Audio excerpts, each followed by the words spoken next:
नमस्कार दोस्तों, एक सवाल से शुरू करते हैं और ऑनेस्टी से जवाब दीजिएगा। और आज से ठीक 30 साल बाद यदि आप रिटायर हो जाएं और आपकी सैलरी बंद हो जाए तो आपके पास में कितना पैसा होगा? अगर ये सवाल सुन के आपके अंदर कुछ हिला तो आप अकेले नहीं हैं। इंडिया में गवर्नमेंट की तरफ से कोई यूनिवर्सल पेंशन नहीं मिलती। ईपीएफओ है पर वो अकेले काफी नहीं है और हर बार सोचते हैं कि बाद में सोचेंगे और वो बात बहुत तेजी से आ जाता है। आज हम 3 ऑप्शन कंपेयर करेंगे, एनपीएस, पीपीएफ और म्यूचुअल फंड, वो भी रियल नंबर के साथ। और वीडियो के अंत में मैं आपको क्लियर प्लान दूंगा आपकी उम्र के हिसाब से और आपकी सिचुएशन के हिसाब से। और हाँ, एनपीएस के बारे में एक बात है जो बहुत कम लोग जानते हैं, वो भी मैं इस वीडियो के मिडिल में रिवील करूंगा। तब तक वीडियो में बने रहिए। तो पहले ये समझते हैं कि रिटायरमेंट प्लानिंग इतनी जरूरी क्यों है, और वो भी इंडिया में। हमारी एवरेज लाइफ एक्सपेक्टेंसी बढ़ती जा रही है। आज का 30 साल का इंसान 80 से 25 साल तक जी सकता है। इसका मतलब कि रिटायरमेंट करो 60 पे और अगले 20-25 साल और जीना है, वो भी बगैर सैलरी के।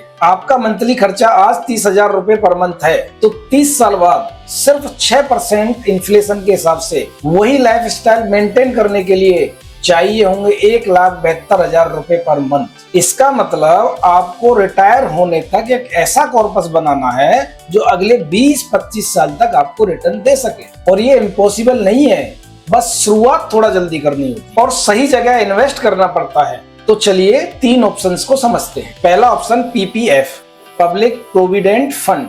इसको इंडिया का सबसे सेफ लॉन्ग टर्म इन्वेस्टमेंट कहते हैं, और सही कहते हैं क्योंकि ये गवर्नमेंट बैक्ड है। इसका मतलब आपका पैसा डूब नहीं सकता है, कोई मार्केट क्रैश नहीं आएगा, कोई कंपनी नहीं डूबेगी। अभी करंट इंटरेस्ट रेट 7.1% है और ये क्वार्टरली गवर्नमेंट डिसाइड करती है। और सबसे इंपॉर्टेंट बात, पीपीएफ ट्रिपल ई कैटेगरी में आता है। मतलब पहला ही जो इन्वेस्ट करो वो 80C में डिडक्शन मिलता है, 1.5 lakh per year, old tax regime. Second ही जो इंटरेस्ट मिलता है वो टैक्स फ्री है। थर्ड ही मैच्योरिटी पे जो पैसा मिलता है वो भी टैक्स फ्री। पूरा पैसा पूरा आपका, गवर्नमेंट का एक पैसा नहीं। चलिए नंबर से समझते हैं। अगर आप 5,000 रुपए पर मंथ पीपीएफ में डालते हैं, यानी 60,000 रुपए पर ईयर 15 साल के लिए, तब टोटल अमाउंट आपने डाला 9 लाख रुपए। इंटरेस्ट मिला 7.1% के हिसाब से 7,27,284 रुपए। मैच्योरिटी अमाउंट हुआ 16,27,284 रुपए, पूरा टैक्स फ्री। और अगर 30 साल तक इसे एक्सटेंड करते हैं 1.5 लाख पर ईयर मैक्सिमम,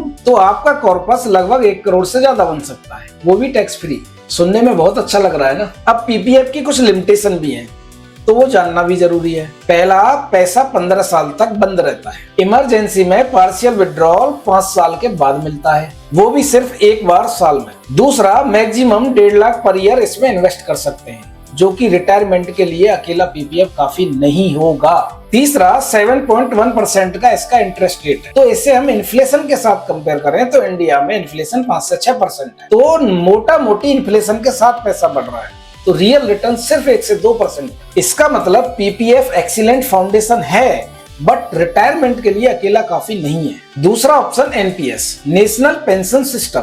ये गवर्नमेंट की एक रिटायरमेंट स्पेसिफिक स्कीम है और टैक्स बेनिफिट के मामले में ये बाकी ऑप्शन से सबसे आगे है। देखो कैसे। सेक्शन 80C में 1.5 लाख पर ईयर की डिडक्शन तो मिलती है, और उसके ऊपर सेक्शन 80CC-D1B में 50,000 की एडिशनल डिडक्शन मिलती है, जो और किसी स्कीम में नहीं है। मतलब 1 साल में 2 लाख तक की डिडक्शन सिर्फ एनपीएस में। 30% टैक्स ब्रैकेट वाले के लिए ये 60,000 की डायरेक्ट टैक्स सेविंग है हर साल। रिटर्न की बात करें तो एनपीएस मार्केट लिंक्ड है और आप चूज कर सकते हैं कि इक्विटी में पैसा कितना लगेगा। मैक्सिमम 75% अलाउड है। हिस्टोरिकली एनपीएस ने 11 से 14% का रिटर्न दिया है, अगर आपने इक्विटी का हैवी एक्सपोजर ले रखा है तो। और अब एनपीएस का वो एंगल जो मोस्टली लोग मिस करते हैं, और ये वो बात है जो मैंने वीडियो के शुरुआत में प्रॉमिस की थी कि बहुत कम लोग इसे क्लियरली जानते हैं। एनपीएस में जब आप 60 साल की उम्र पर रिटायर होते हैं तो आप पूरा कॉर्पस एक साथ नहीं ले सकते हैं। प्राइवेट एम्प्लॉय के लिए न्यू रूल 2025 के बाद 60% पैसा आप एक साथ ले सकते हैं, लेकिन इनकम टैक्स एक्ट के हिसाब से अभी भी 60% ही टैक्स फ्री है। बाकी 20% अगर आपने निकाला तो आपके स्लैब रेट के हिसाब से टैक्स लगेगा, और 20% मिनिमम एन्युटी में डालना जरूरी है। एन्युटी का मतलब अपना पैसा एक इंश्योरेंस कंपनी को देना जो आपको मंथली पेंशन देगी। और एन्युटी के रिटर्न फिलहाल इंडिया में 6 से 7% हैं। और एन्युटी से जो पेंशन आपको मिलती है वो आपकी इनकम में ऐड होती है और आपके टैक्स स्लैब के हिसाब से टैक्सेबल होती है। इसका मतलब जो पैसा एन्युटी में गया वो ना सिर्फ लॉक हो गया बल्कि उसकी ग्रोथ भी लिमिटेड है और आने वाला पैसा भी टैक्सेबल है। तो अब आप कमेंट में बताइएगा, क्या आपको ये पहले से पता था एनपीएस का एन्युटी वाला रूल, हाँ या ना? क्योंकि मैं जानना चाहता हूँ कि कितने लोगों को इसके बारे में क्लियरिटी थी। तीसरा option mutual fund, equity funds, index fund जैसे कि निफ्टी 50 इंडेक्स और भी अदर ऑप्शंस हैं। और ये मेरा सबसे फेवरेट है। ये ऑप्शन सब में सबसे फ्लेक्सिबल है और कोई लॉक इन पीरियड नहीं है। जब चाहे इन्वेस्ट करें, जब चाहे निकालें। मिनिमम एसआईपी 500 रुपए महीने से शुरू होती है, मैक्सिमम की कोई लिमिट नहीं है। अगर रिटर्न की बात करें तो निफ्टी 50 ने पिछले 35 साल में 12 से 15% का CAGR रिटर्न दिया है और 10 साल की बात करें तो ये रिटर्न 12 से 14% है। ये मार्केट लिंक्ड है, गारंटीड नहीं है। एक साल में रिटर्न -20% भी हो सकता है और एक साल में +20% भी हो सकता है। अगर हम यही 15 से 20 साल के होराइजन पर देखते हैं तो नेगेटिव रिटर्न नहीं आ रहा है। चलो अब रियल कंपैरिजन करते हैं। सेम 5,000 रुपए पर मंथ, 3 ऑप्शन 30 साल तक। पीपीएफ 7.1%, करीब 61 lakh tax free. NPS 12% average, करीब 1.76 crore, 60% tax free, 20% annuity lock, 20% taxable. Mutual fund average 15%, करीब 2.81 करोड़। LTCG मतलब लॉन्ग टर्म कैपिटल गेन 12.5%, वो भी 1.25 लाख के ऊपर। एक और इम्पोर्टेंट चीज, एनपीएस और म्यूचुअल फंड के रिटर्न में 1 करोड़ का डिफरेंस है, लेकिन एक और फर्क है, टैक्स और फ्लेक्सिबिलिटी। एनपीएस में पैसा ज्यादा टैक्स एफिशिएंट है इन्वेस्ट करते वक्त, लेकिन निकालना बहुत रिस्ट्रिक्टेड है। म्यूचुअल फंड में इन्वेस्ट करते वक्त ज्यादा टैक्स बेनिफिट नहीं है, लेकिन निकालना आपके फुल कंट्रोल में। म्यूचुअल फंड की कुछ लिमिटेशन भी है जो आपको जानना बहुत जरूरी है। पहला, कोई गारंटीड रिटर्न नहीं। मार्केट गिरता है तो म्यूचुअल फंड की एनएवी भी गिरती है, तो इसलिए डिसिप्लिन भी जरूरी है। मार्केट गिरने पर एसआईपी बंद नहीं करनी चाहिए। दूसरा, long term capital gain tax. 1.25 lakh रुपए के ज्यादा से लॉन्ग टर्म कैपिटल गेन होगा तो 12.5% का टैक्स लगे। तीसरा, बहुत ऑप्शंस हैं, 5,000 से ज्यादा फंड्स हैं इंडिया में, तो बिगिनर के लिए कंफ्यूजन हो सकता है। सिंपल सॉल्यूशन है, निफ्टी 50 इंडेक्स फंड से शुरुआत करें। अब एक सिंपल टेबल में कंपेयर करते हैं ताकि डिसीजन लेना आसान हो जाए। रिटर्न की बात करें तो पीपीएफ 7.1%, एनपीएस 11 से 14%, market link. Tax on investment की बात करें तो पीपीएफ में 80C 1.5 lakh, NPS 80C plus 50,000 extra.